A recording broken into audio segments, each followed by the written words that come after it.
Ethiopia का Hayli Gubbi ज्वालामुखी 12,000 साल बाद अचानक रविवार को फट गया। इस विस्फोट से उठने वाली राख और सल्फर ऑक्साइड करीब 15 किलोमीटर ऊंचाई तक पहुंच गई। यह लाल सागर पार करते हुए यमन और ओमान तक पहुंच गई। सोमवार रात करीब 11 बजे यह राख इथियोपिया से 4,300 किलोमीटर दूर भारत के राजस्थान, गुजरात, महाराष्ट्र, दिल्ली एनसीआर और पंजाब तक फैल गई। भारतीय मौसम विज्ञान विभाग IMD ने कहा कि राख के बादल मंगलवार शाम 7:30 बजे तक भारत से साफ हो जाएंगे और चीन की ओर बढ़ जाएंगे। इस गुब्बार की वजह से एयर इंडिया ने अपनी 11 उड़ानें रद्द कर दी थी। एक्सपर्ट्स ने बताया कि इस गुब्बार की ऊंचाई इतनी ज्यादा थी कि आम लोगों की जिंदगी पर इसका असर काफी कम हुआ। यह विस्फोट अफार इलाके में हेली गुब्बी ज्वालामुखी में हुआ।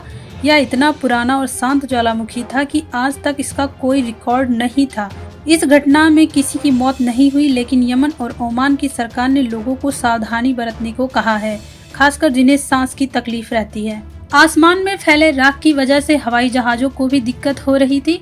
राख की वजह से दिल्ली, जयपुर जैसे इलाकों में उड़ानों पर नजर रखी जा रही थी। राख के कण इंजन को नुकसान पहुंचा सकते हैं, इसलिए इंटरनेशनल एविएशन प्रोटोकॉल के तहत सतर्कता बरती जा रही थी। भारत के DGCA director general of civil aviation ने एयरलाइनों के लिए डिटेल गाइडलाइंस जारी की थी। हालांकि राख बहुत ऊंचाई पर थी, इसलिए टेक ऑफ और लैंडिंग में कोई बड़ा खतरा नहीं था।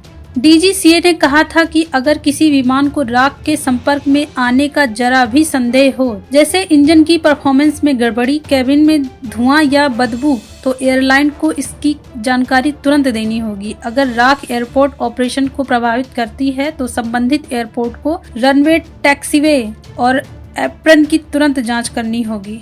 DGCA ने सभी एयरलाइंस और एयरपोर्ट को चेतावनी दी थी कि वह सावधानी बरतें। ज्वालामुखी की राख के कारण आकाशा, एयर इंडिगो और KLM ने कई उड़ानें रद्द की थी। DGCA ने कहा था कि एयरलाइंस राख वाले इलाकों के ऊपर उड़ान न भरे, उड़ान का रूट और प्लानिंग बदले। अगर किसी विमान को राख मिले तो वो तुरंत रिपोर्ट करे।